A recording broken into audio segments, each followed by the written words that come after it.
함께 마음을 모두어서 창조절 열째 주일 예배를 하나님께 드리겠습니다.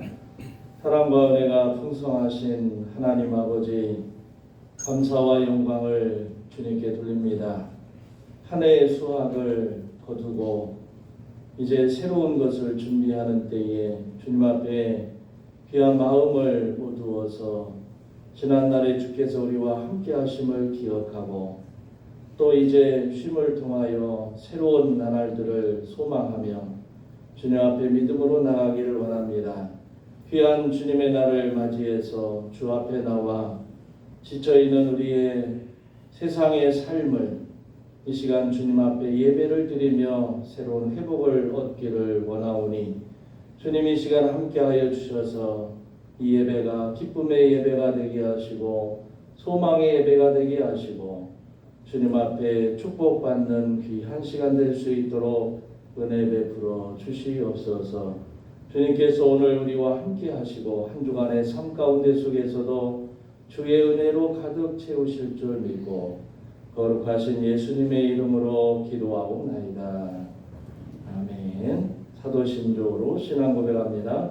전능하사 천지를 만드신 하나님 아버지를 내가 믿사오며 그의 아들 우리 주 예수 그리스도를 믿사오니 이는 성령으로 잉태하사 동정녀 마리아에게 나시고 본디오 빌라도에게 고난을 받으사 십자가에 못 박혀 죽으시고 장사한 지 사흘 만에 죽은 자 가운데서 다시 살아나시며 하늘에 오르사 전능하신 하나님 우편에 앉아 계시다가 저리로서 산자와 죽은 자를 심판하러 오시리라. 성령을 믿사오며 거룩한 공예와 성도가 서로 교통하는 것과 죄를 사하여 주시는 것과 몸이 다시 사는 것과 영원히 사는 것을 믿사옵나이다. 아멘. 찬송가 183장 부르겠습니다.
1절에서 9절 말씀입니다.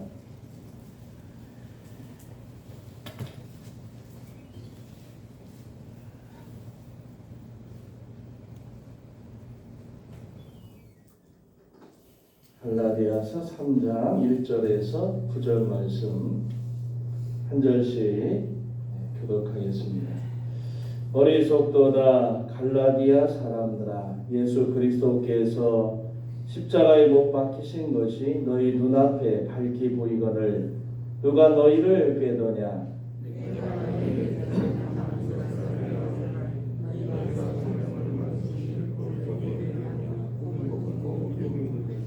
너희가 이같이 어리석으냐? 성령으로 시작하였다가 이제는 육체로 마치겠느냐?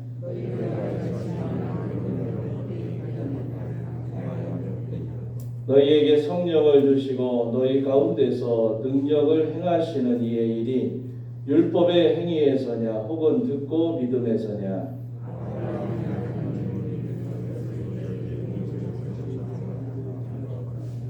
그런즉 믿음으로 말미암은 자들은 아브라함의 자손인 줄 알지어다.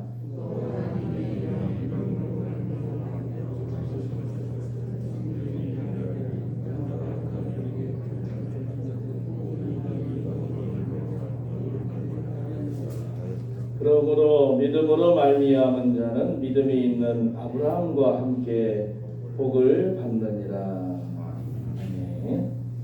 할렐루야. 서로 인사하겠습니다. 주님의 이름으로 사랑합니다.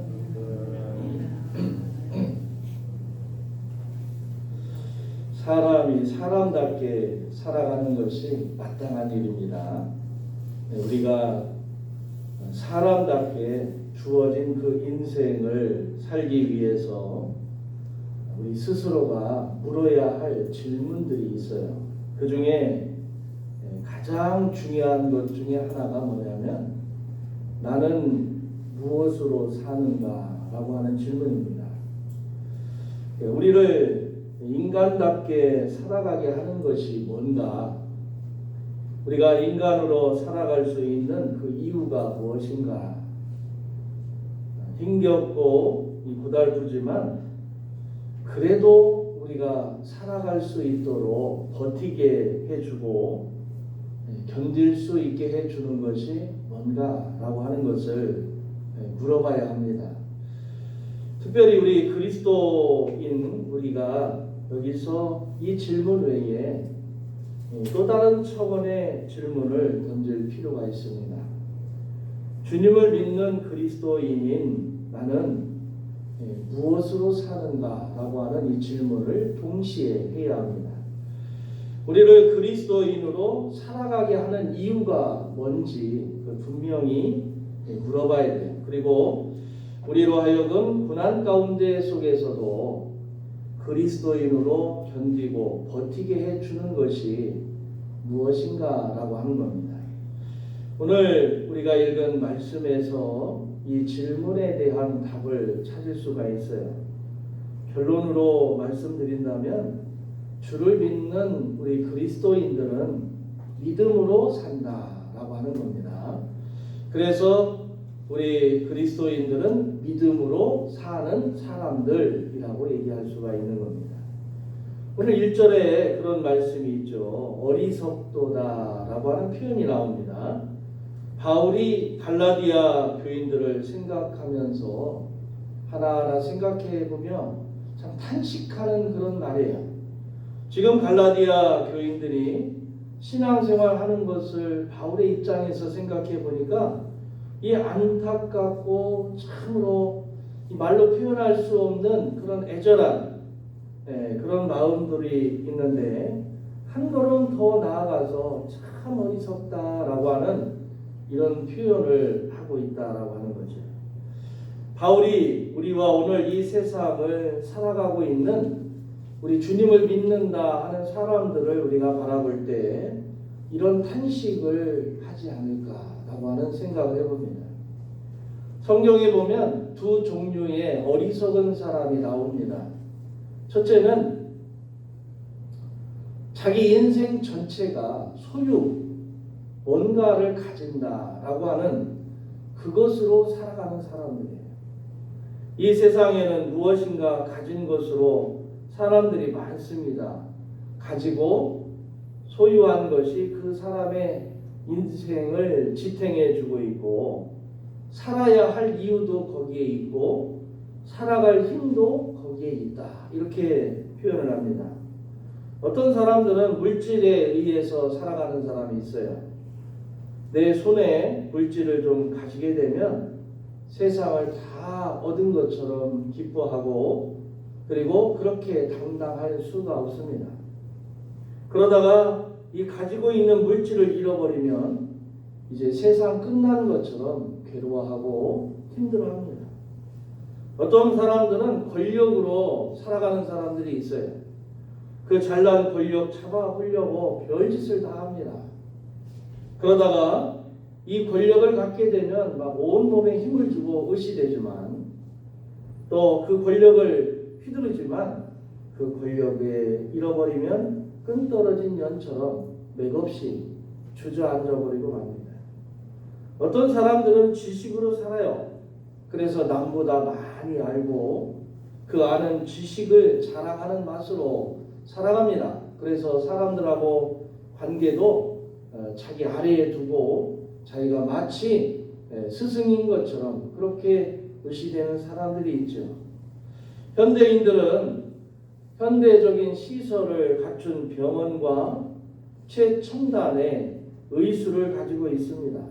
그렇죠. 여러분, 병원마다 또는 여러분이 잘 안다라고 하는 의원마다 보면 최신식의 의료 기술을 가지고 있고, 또 최신식의 의학 공부를 해서 그래서 많은 환자들을 고치고 또 많은 사람을 치료하는 과정을 봅니다. 그러나 옛날에 비하면 더 많은 불치의 병으로 사람들이 고생하고 있다는 거예요.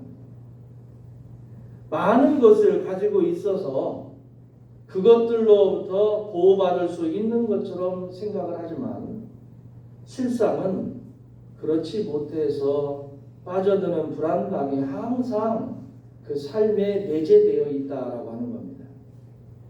누가복음 12장에 있는 말씀에 보면 주님께서 소유의 허상에 대해서 깨닫지 못하고 착각하고 있는 부자 이야기를 합니다.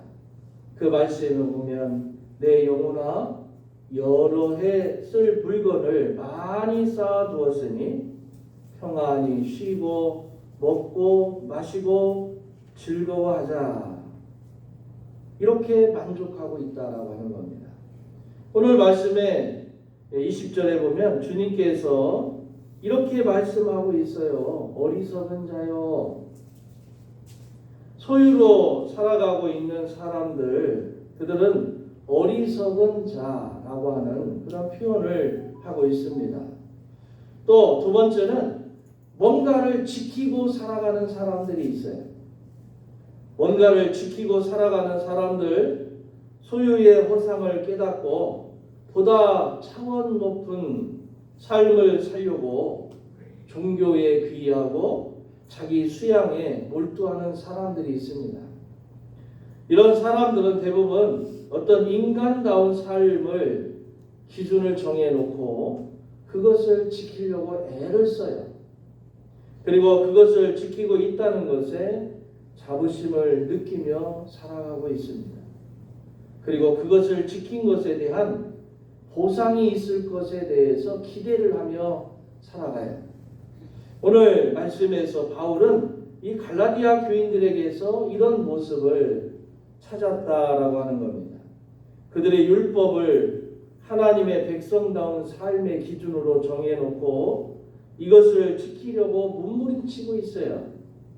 율법 조항 하나하나를 그냥 귀한 것처럼 철저하게 지키고 있다라고 하는 겁니다. 이게 나쁘다는 게 아니에요. 여러분, 세상의 법이라는 게 서로 간의 질서를 지키고 서로 해하지 않고 서로 배려하고 또 사고에 대한 먼저 안전을 지킬 수 있는 그런 내용들이잖아요. 여러분, 법이 왜 필요합니까? 서로를 위해서 필요한 거예요. 그래서 우리끼리 정해놓은 법이에요. 율법이 뭐냐? 하나님이 이런 것 좀 지키라라고 주신 말씀을 어떻게 인간이 지킬 수 있을까라고 하는 그런 내용으로 여러 가지 내용을 덧붙여서 만들어 놓은 것들이 많다는 거죠.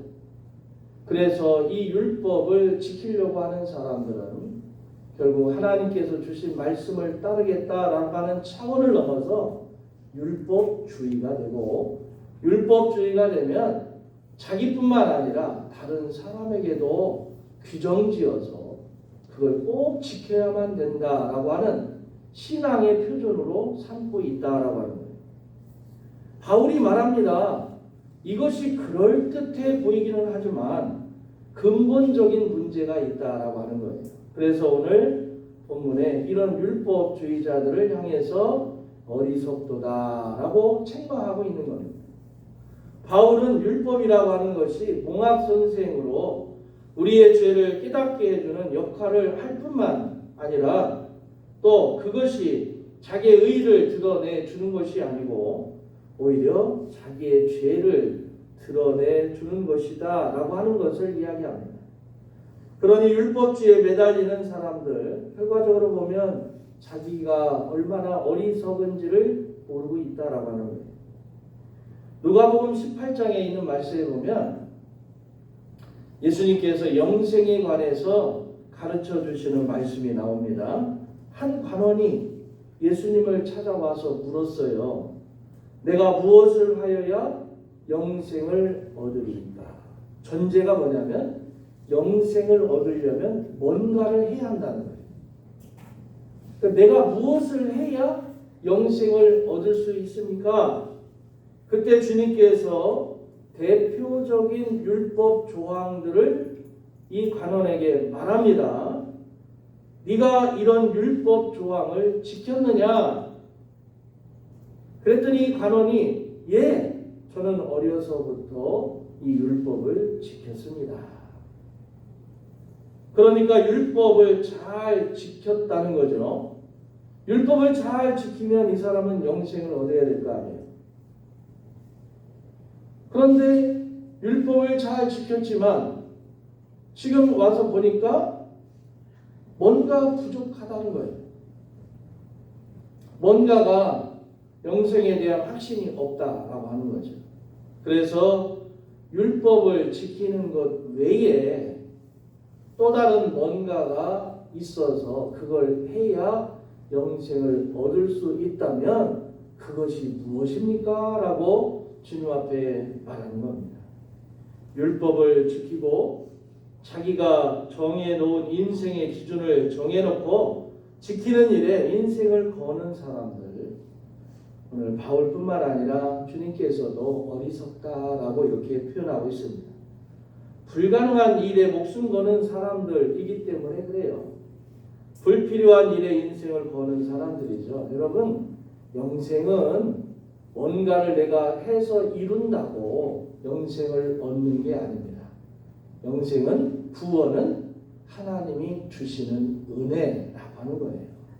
우리가 뭔가를 지켜서 뭔가를 했기 때문에 구원을 받고 그리고 영원한 생명을 얻는 것이 아니라 하나님께서 믿는 자들에게 주시는 은혜라고 하는 이 사실을 우리가 분명히 알아야 되겠죠.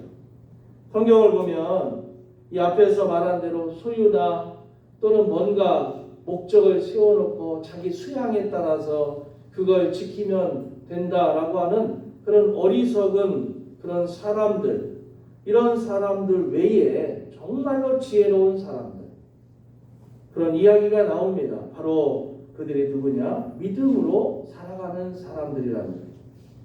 믿음으로 사는 사람들은 이 율법이라는 것을 통하여서 깨닫는 것이 있어요. 이걸 내가 지켜야지 이런 게 아니라 이 율법으로 자기의 죄를 발견합니다. 자기의 무능을 철저하게 통감을 해요. 자기의 힘으로 구원을 이룰 수 없다라고 하는 이 사실을 뼈저리게 깨닫습니다. 그리고는 그 모든 것을 할 수 있는 주님을 바라보는 거예요. 주님의 능력을, 힘을 입습니다. 하나님께서 자기를 사랑하신다라고 하는 이 사실을 믿는 거예요. 하나님께서 자기와 함께 하심을 깨닫습니다. 그리고 오직 주님만 믿고 인생의 항로를 향해 달려가는 거예요. 이게 바로 믿음으로 사는 사람들입니다. 이 프랑스의 나폴레옹이 유럽을 정복해 나갈 때 오스트리아의 한 국경 도시 이 펠드리히라고 하는 그것을 공격하게 됩니다. 이 펠드리히시에서는 비상 시에 의회를 소집을 합니다. 항복해서 피해를 예방할 것인가 아니면 결사항전을 할 것인가 이걸 의회를 통해서 결정하기로 했어요. 그때 존경받는 교회의 사제가 일어나서 이렇게 말했습니다. 여러분, 우리 힘을 의지한다면 우리는 결코 이길 수 없고 이 위기를 넘길 수가 없습니다. 그러니까 예정대로 하나님 앞에 예배를 드리고 나머지 일은 하나님께 맡깁시다. 모두가 찬성을 했어요.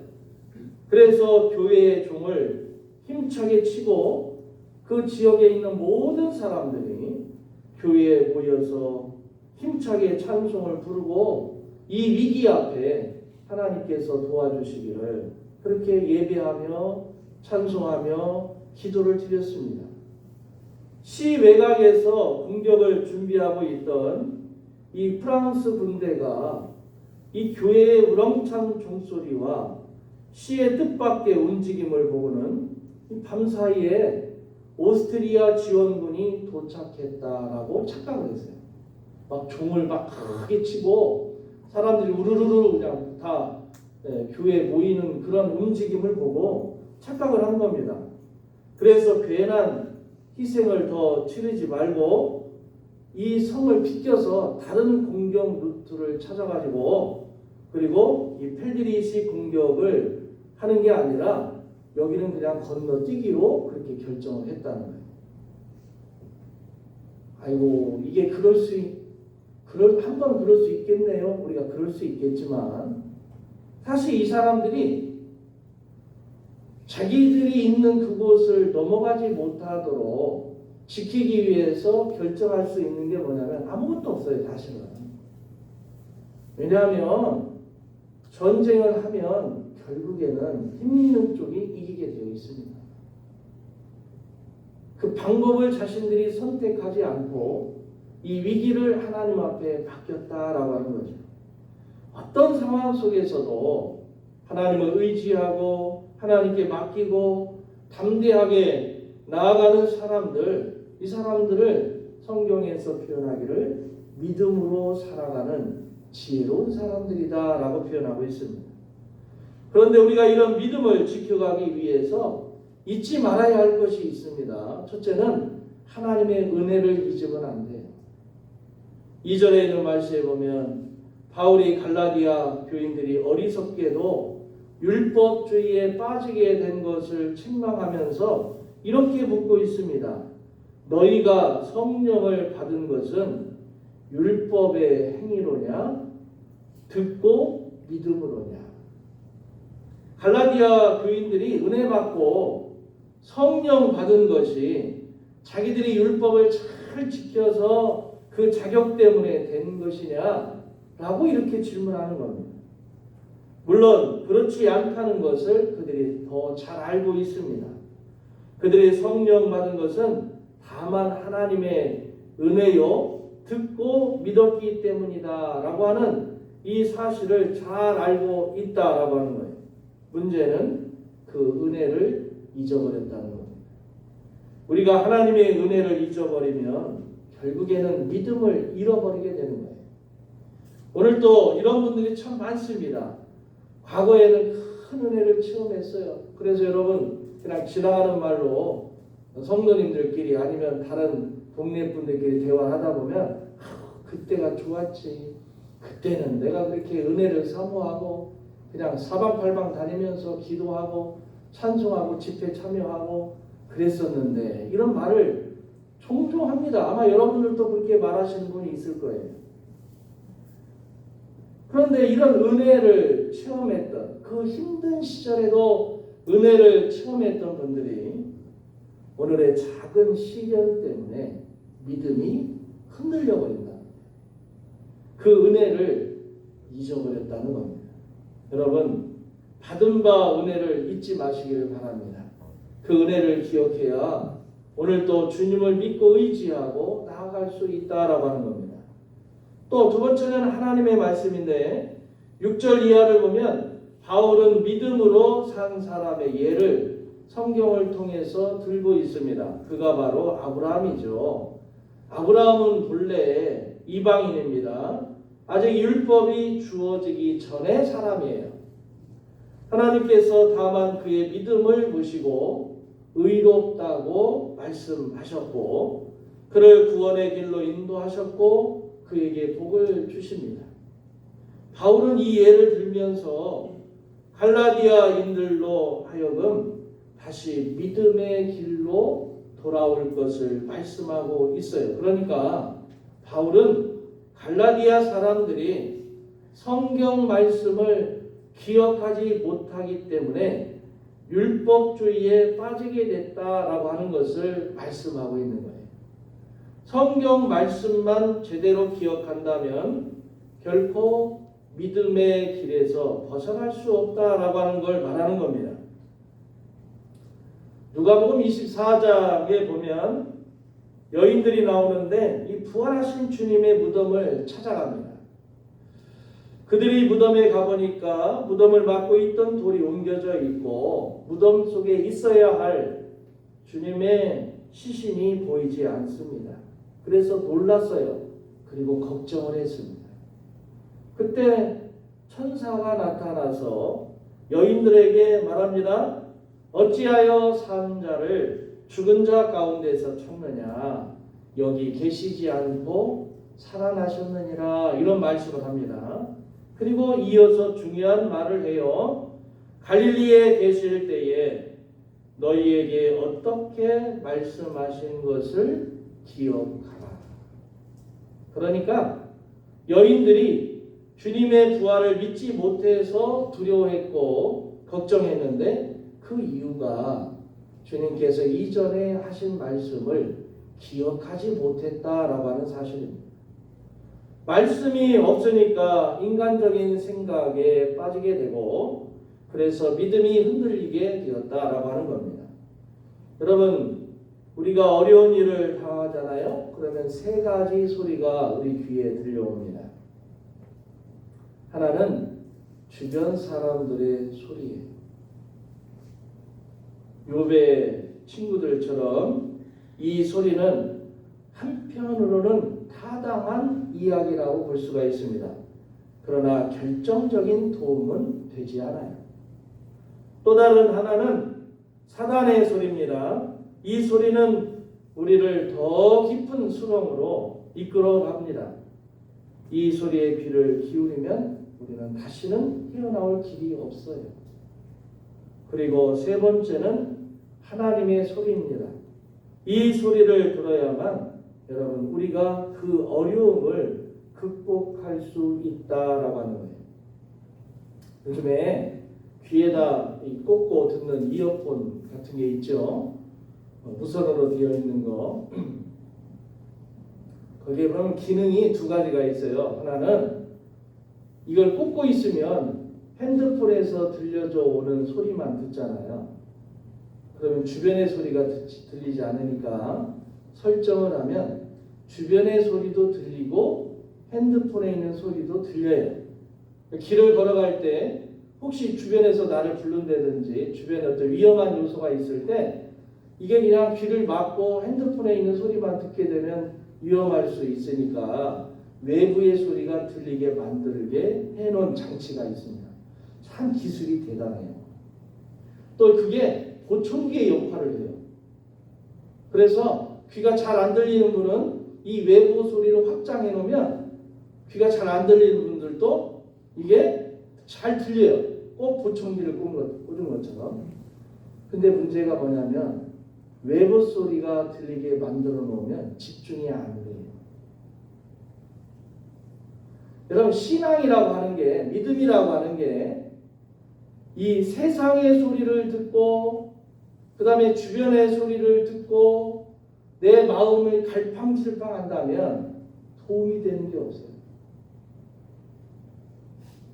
세상의 소리는 나를 향해서 뭐라고 얘기를 하지만 그게 도움이 되는 것처럼 들려지지만 실제로 그건 나한테 도움이 될 수도 있고 안 될 수도 있어요. 그러나 대부분 그런 소리들은 나한테 상처가 되는 말이 더 많습니다. 하나님의 소리는 우리의 심령에 말씀이 충만할 때 더 강하게 들려오는 거예요. 누가 나를 뭐라 해도 좋은 일이라면 세상 사람들이 박수 쳐주는 소리는 우리가 들어도 별 문제가 없지만 어떤 어려움의 상황에 이르렀을 때 여러분 우리가 이런 말 저런 말 하면 그냥 대부분 상처가 더 많다는 거예요. 여러분 이태원 참사 일어난 이분들 유가족들을 향해서 뭐가 어쨌다 저쨌다 막 얘기를 하면 도움이 되는 게 하나도 없어요. 그렇잖아요. 그분들한테 뭔 위로의 말이 필요합니까?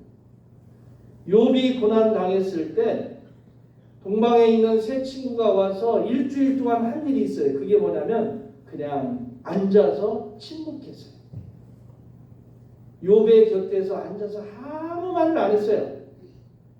그러다가 일주일 지난 다음에 세상의 소리를 얘기합니다. 네가 죄를 지었기 때문에 내가 문제가 있기 때문에 너 회개해야 돼.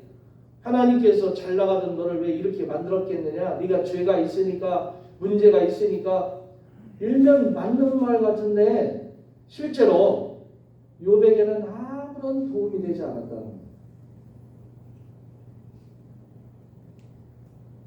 여러분 우리는 우리의 인간의 모든 삶의 문제를 해결할 수 있는 하나님의 소리를 들어야 돼요. 믿음의 사람들은 세상의 소리를 안 들은 게 아닙니다. 수없이 넘쳐나는 소리를 들었어요. 많은 이야기를 들었어요. 그것이 내 안에 들어오지 못하도록 믿음으로 하나님의 소리를 키웠다는 거예요. 하나님의 음성을 세상의 소리보다 작게 만든 게 아니라 세상의 큰 소리들을 하나님의 소리로 더 크게 만들어서 그 모든 것을 이겨나간 사람들이 바로 믿음으로 산 사람들입니다. 여러분 이 세상에는 소유로 인해서 자기를 내세우며 살아갈 수도 있어요. 뭔가를 지킴으로 그 다음에 자기를 드러내면서 표시내며 살아갈 수 있습니다. 하지만 성경은 단호하게 얘기합니다. 어리석은 사람이라는 거예요. 가진 게 많아서 권력이 있어서 또 다른 사람보다 월등해서 그게 그렇기 때문에 어리석은 게 아니라 그런 것은 축복이죠. 하지만 그런 걸 지키고 살아가려고 하는 사람들 자체가 어리석다는 겁니다. 오늘 오직 믿음으로 사는 사람들 하나님의 소리에 귀를 기울이고 그 소리에 우리가 온전히 믿음으로 대할 때 그럴 때 주님께서는 우리를 기억하신다는 거죠. 또 하나님이 여러분에게 주신 은혜를 기억하고 성경에 있는 말씀들을 기억해서 믿음을 잃지 마시고 진정으로 주님과 함께 승리하는 참다운 일꾼이 되시기를 바랍니다. 시대가 악하고 가면 갈수록 세상의 소리는 커질 겁니다. 이런 가운데 우리 그리스도인들, 특별히 우리 믿음의 사람들이 해야 할 일이 뭐냐? 그 소리에 귀를 기울이는 것보다 하나님의 소리를 더 키우고 그 말씀 따라 나가면 여러분 믿음으로 모든 걸 이겨내는 축복을 주께서 주실 줄로 믿습니다. 믿음으로 승리하기를 주의 이름으로 축원합니다. 기도하겠습니다. 사랑이 많으신 하나님 감사합니다. 가면 갈수록 믿음의 소리보다 세상의 소리가 커지는 이때에 그래도 우리가 주의 은혜를 기억하고 주의 말씀을 따라서 하나님의 말씀을 온전히 의지하고 오늘 믿음으로 온전히 살아가는 주의 자녀들 되어질 수 있도록 은혜 베풀어 주시옵소서. 하나님의 말씀이 우리 안에 거하면 어떤 것이든 그 모든 걸 이겨낼 수 있는 지혜를 주님이 주시는 줄로 믿사오니 오늘도 성경의 믿음의 일꾼들처럼 우리도 믿음의 일꾼으로 주와 함께 동행하며 주님 승리케 해주는 은혜를 경험하도록 축복하여 주시옵소서. 예수님의 이름으로 기도하옵나이다. 아멘. 찬송가 359장 부르겠습니다.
교회 소식을 먼저 전하겠습니다. 오늘은 창조절 열째 주일입니다. 꿈꾸는 공간 이제 거의 마무리가 돼가고 있는데 위에서 기도해 주시고 또 참여할 분들은 참여해 주시기 바랍니다. 금주 봉사는 1교구이고 다음 주는 2교구입니다. 우리 11월 셋째 주일이 추수감사 주일인데 이 추수감사 주일부터 점심 식사와 오후 예배가 부활이 됩니다. 특별히 일부 예배 드리는 분들은 참조하시고 오후에 백합 찬양단 소속된 회원들이 많이 하나님 나라 가셨어요. 그래서 그 전에 이제 임명 받았던 분들 참고하시고 미리 찬양 준비도 할 수 있도록 여러분들 협조해 주시고 또 점심 식사 후에 이제 찬양 인도가 청년들이 하는데 우리 청년들 위해서도 여러분들이 기도해 주시기 바랍니다. 11조 이주원 청년 11조 김경숙 권사님 범사에 감사합니다. 김진아 집사님 감사임을 은경희 집사님 분당 신축원금 이은봉 목사 이선숙 목사 선교원금 권오선 집사님 양상순 집사님 드렸습니다. 사랑과 은혜가 풍성하신 하나님 아버지 감사합니다. 귀한 성일 주님 앞에 믿음으로 나와 예배를 드리고 귀한 예물을 주님 앞에 정성을 다해 드립니다. 11조를 드리오니 주님께서 우리의 삶 가운데 얻은 소득의 10의 1조를 하나님 믿는 믿음으로 하나님 사랑하는 마음으로 하나님 앞에 귀한 예물을 드리오니 주님 기억하여 주시고 이들의 삶이 영적으로 확장되게 하시고 지혜롭게 하시고 많은 열매를 얻기 위해서 노력할 때 주님 더 많은 것으로 채워주시되 하나님의 섭리 가운데 모든 것이 형통하게 하시고 이들이 바라고 소망하는 것들이 주 안에서 온전하게 이루어지도록 축복하여 주시옵소서. 범사에 감사하며 하나님 앞에 하루하루의 삶이 감사함으로 드린 예물을 기억하여 주시고 주님 참으로 세상의 뉴스들은 혼잡하고 불안한 상황들이지만 오늘 하루하루를 믿음으로 살아가는 우리들에게 은혜 주시는 하나님 앞에 감사하며 세상을 이길 수 있는 능력 주시는 그 축복이 이들에게 있게 하여 주시옵소서. 분당 신초관광 기억하시고 교회가 하나님 지역사회 선교의 장소로서 아름답게 쓰임받기 위해 지어지게 하시고 늘 기도할 때마다 주님 합력하여 선을 이룰 수 있도록 주님 도와주시옵소서. 선교원금 기억하시고 이때가 정말 하나님의 사람들을 키워낼 때고 하나님의 능력을 나타날 때인 줄로 믿습니다. 복음이 이 나라뿐만 아니라 세계 곳곳에 어두운 지역에까지 전해지기 위해서 하나님 나라가 임할 수 있는 예물로 쓰여지게 하시고 또 그 일에 힘쓰는 자들에게 더 많은 것들로 아버지 하나님 헌신할 수 있도록 주께서 축복하여 주시옵소서. 달을 쌓으며 예비하며 물질드린 주정문도 기억하여 주시고 하나님 이들의 삶이 하루하루 일용할 것으로 인해서 염려하지 않게 하시고 또 단을 쌓을 때마다 하늘의 놀라운 축복이 임하도록 은혜 베풀어 주시옵소서. 지금은 우리 주 예수 그리스도의 은혜와 아버지 하나님의 놀라우신 사랑하심과 성령님의 감화 교통 기름 부으심의 역사가 믿음으로 온전히 이 세상의 소리를 이겨내고 하나님의 소리로 승리하기 원하는 주의 모든 성도님들 앞길 위해 지금부터 영원토록 함께 하시기를 간절히 축원하옵나이다. 아멘.